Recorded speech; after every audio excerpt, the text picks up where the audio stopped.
Hello, I'm Tim Blake, and welcome to the first edition of the LMRA Dirt Talk webcast.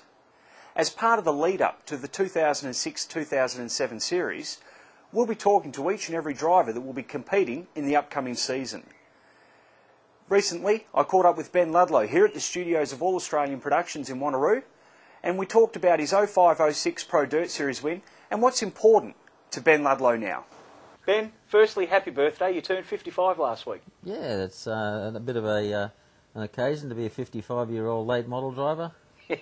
Mate, how does it feel to be at the top of your sport at an age when most sportsmen consider it to be the twilight of their career?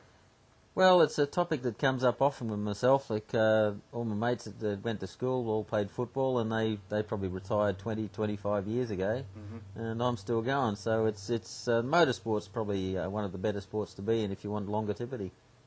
Now, you yourself, you're a second-generation driver. That's correct. How does it feel, and how important is it to you that Brad continues the Ludlow racing legacy, and not only continues it, but does both well on and off the track with the sport? Well, with Brad, I'm pretty proud of what he does. He had almost no driver training at all until he was basically 16 or 17, and the first time... That's when he was going out in that Rambler. He took the Rambler Yeah. out. In fact, a bit of a story, I was driving him down to the speedway, and I said to him, "Listen, Brad, the most important thing to do," I said, "if you're going to get lapped," I said, they'll wave a flag at you. I said, "just pull up high on the track." But the trouble is, before they'd done 2 or 3 laps, he started rear and he's halfway through the field already. So there was not much chance of him getting lapped, and I thought, where the hell did he learn how to drive? Yeah. I'll never forget it. I remember being at the Claremont Speedway one night. Brad was a decent half a lap in front. Out there in the Rambler, all you could hear on the microphones, Con Migro, "He's a half a lap in front, Ludlow's in the lead." How does it feel to watch that? Yeah, it was pretty exciting. Actually, I remember that race. He won the race, and he'd come into the pits, and my brother Stan used to help him out in the pits because it was actually Stan's car. And I walked up to him to congratulate him, and he went, "Oh, yeah." "Oh, yeah, what? You just won a race." "Yeah, rightio." And then he started complaining about the car. Unbelievable. And that's a Ludlow trait? No, pretty well not. I think Brad's just a cool-headed guy, and nothing really gets on top of him. I get a bit excited, but and if you don't get excited, I think you should give it up. Yeah, the passion. Yeah. Are you as serious about your racing now as you were, say, 10 years ago, and has it made a difference to your performance? Probably never ever changed my attitude towards speedway or racing from the day I started. It's always been the next race is going to be the best race, and I think if you go ahead with that attitude, if you dwell on what you've done, I think it's not the right attitude, but you've got to learn on what you've done. That's the most important thing. Once you learn and just say, right, the next race is going to be the one that you're going to do the best in. Now, the Ludlow family is a big family. You've got a young a young son by the name of Ryan. Yes.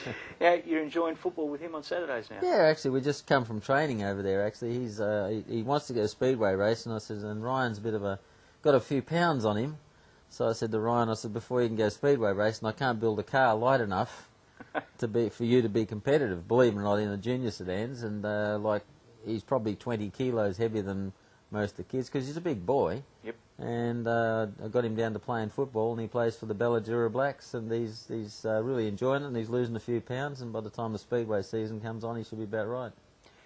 What is your most memorable moment in speedway racing? Do you know, people ask me that question, it's over and over and over. Probably the worst, the bad memories always seem to pop into your head, and it's the amount of national titles I've been winning and being knocked out. But probably the memorable moments, probably the first race I ever went in, where we rocked up to the usual drivers' meeting, where they always have drivers' meeting at Speedway. I don't know why they bother, but they always do. And this skinny guy called Vic Coles, he was the chief steward, and he's there ruling the roost, telling everyone what to do, and they used to call him Muscles, but he was skinny as a rake. And he says, "Oh, you're a new guy.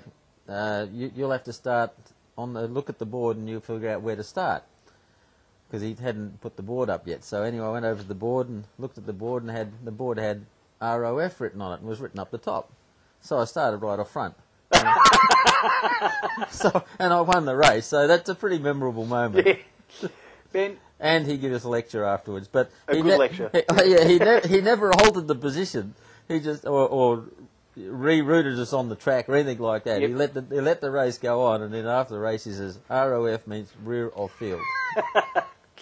Ben, if it wasn't Speedway, what could it have been?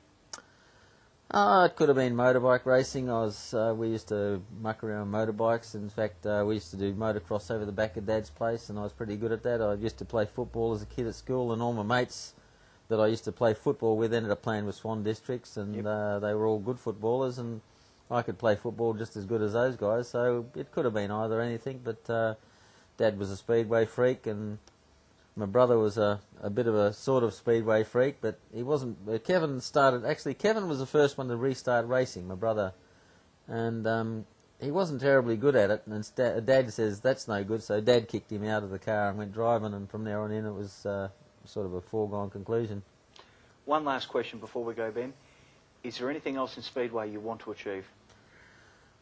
Oh, is there anything else in Speedway? Like you win races, like it would be nice to win a national title before I hang up the boots, but I'm not going to dwell on it. When I find I can't race for the guys hard, when I find I'm going flat out and I just can't keep up with them, it's got to be the time to say, nah, that's it. But I often said when I'm going flat out, can't go any faster and someone laps me, that would be the time I'd say, no, this is just not right.